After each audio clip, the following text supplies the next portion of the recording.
ময়দানে আল্লাহ রাব্বুল আলামিন সর্বপ্রথম আমাদের নামাজের হিসাব নেবেন। এই নামাজের হিসাব যদি আমরা না দিতে পারি, কালকে আমাদের হাসরের ময়দান তো অনেক দূরে। সর্বপ্রথম দুনিয়া থেকে যখন আমরা বিদায় হয়ে যাব, আমাদের কবরের মধ্যে কবরের গাড়ি পাড়ি দিতে হবে। ফেরেশতাদের সওয়াল জবাব যদি মুমিন ব্যক্তি হয়, আমাদের আমল যদি ঠিক থাকে, আমাদের কর্ম যদি ঠিক থাকে, হালাল উপার্জন যদি আমরা খাই, আমরা যদি মুমিন মুত্তাকিন হই, তাহলে না আমাদের কবরের গাড়িটা সুন্দর হবে। আমরা কবরের গাড়ি পাড়ি দিয়া হাসরের ময়দানে উঠতে পারবো। যদি আমরা কবরের মধ্যেই আটকা যাই, কবরের মধ্যেই গিয়া যদি পয়সা যাই, তাহলে আর তো হাসরের ময়দানে উঠতে পারবো না। ওইখান থেকে আমাদের কবরের আযাব শুরু হয়ে যাবে। এই জন্য কবরের আযাব শুরু হওয়ার আগে আগে আমরা আল্লাহ রাব্বুল আলামিন দুনিয়াতে আমাদেরকে পাঠাইছেন অল্প একটা সময় দিয়া। এই সময়ের ভিতরে আমাদের সামানা তৈরি করতে হবে, কবরের সামানা তৈরি করতে হবে। আমাদেরকে কবরের সামানা কি? দুনিয়া, টাকা পয়সা, ব্যাংক ব্যালেন্স সবকিছু রাইখা দিতে হবে।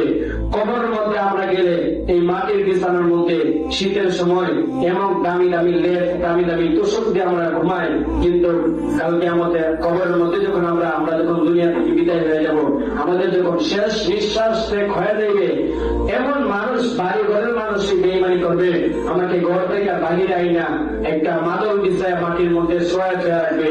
আমরা কোন দুনিয়ার মধ্যে বাস করতেছি, কাদের সঙ্গে চলাফেরা করতেছি, তাদের জন্য এত খাটাখাটি, অবশ্যই তারা তোমায় দিবে মাটি। এটা হচ্ছে কবি বলেছেন, তোমরা যাদের জন্য এত খাটাখাটি করতেছো, অবশ্যই তোমাদেরকে তারা দিবেই মাটি, তোমাদেরকে তারা দিবে মাটি। আমরা যাদের জন্য এত খাটাখাটি করতেছি, তারা কেন তারা আমাদেরকে মাটি দিয়ে চলে আসবো?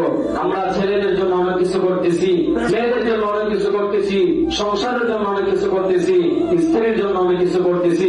আমরা যখন মারা যাইব, আমাদেরকে তারা ঘর থেকে বের করে দিবে, এলাকাবাসী আমাদেরকে এলাকা থেকে তাড়ায় দিবে, মসজিদের খাটরা আমাদের জন্য তৈরি হয়ে যাবে, এলাকাবাসী তাড়ায় দিবে। ঈদগাহ মাঠে যাওয়ার পরে আমার জন্য ক্ষমা চাইয়া দিবে মানুষের কাছে। আর দুনিয়াতে থাকা অবস্থায় মানুষ আইসা আমার কাছে ক্ষমা চাইছে। অনেকে অহংকার করে, রাস্তার মধ্যে দোকানের মধ্যে বসে বসে বলে, এই মুখে তো আমার কাছে ক্ষমা চাই গেছে, এই মুখে তো আমার কাছে ক্ষমা চাই গেছে।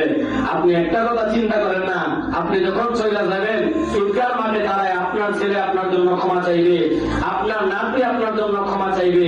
এরকম একটা সময় আসবে, আমাদেরকে কবরে চলে যেতে হবে। এই কবরে চলে যাওয়ার আগে, দুনিয়া থেকে বিদায় হওয়ার আগে আমাদের নিজের আমলটা ঠিক করতে হবে, আমাদের নিজের জিন্দেগিটা গোছাইতে হবে, কবরের সামানাগুলো তৈরি করতে হবে। কেন? কালকে আমাদের হাসরের ময়দানে আল্লাহ রাসূল সাল্লাল্লাহু আলাইহি ওয়াসাল্লামের শাফায়াত আমাদের সকলের জন্য যেন নসিব হয়। ওলির গরজ করব আমরা যারা মসজিদের হাত ধরছি, তাদের শাফায়াত যেন আমাদের কবুল হয়, এই দিক থেকে খেয়াল করতে হবে। আমরা আমল করব, যারা নামাজ পড়ি না আমরা নামাজের মধ্যে আসবো, আল্লাহর কাম, রাসূলুল্লাহ সাল্লাল্লাহু আলাইহি ওয়াসাল্লামের সুন্নাত, এগুলো সবকিছু ধরে রাখবো, সবকিছু ঠিকঠাক রেখা দুনিয়ার ব্যস্ততার মধ্যে আমরা সামনে আগাইবো। কিন্তু আখিরাত ছাইরা দিবেন, দুনিয়া নিয়ে পড়ে আছেন, এটা দুনিয়া না। আপনি দুনিয়া করতে করতে আপনি আখিরাত ভুলে গেছেন, আপনি আখিরাত খুঁজেই পাইছেন না। আপনার যে আরেকটা জীবন আছে, আরেকটা জিন্দেগি আছে, এটার কোনো খেয়ালই করেন নাই। এই দিক থেকে আমাদের খেয়াল করতে হবে, আখিরাতটাকে খেয়াল করতে হবে। আমাদের সামনে আরেকটা জীবন আছে, এই জীবনের জন্য আমাদের তৈরি করতে হবে সামানা।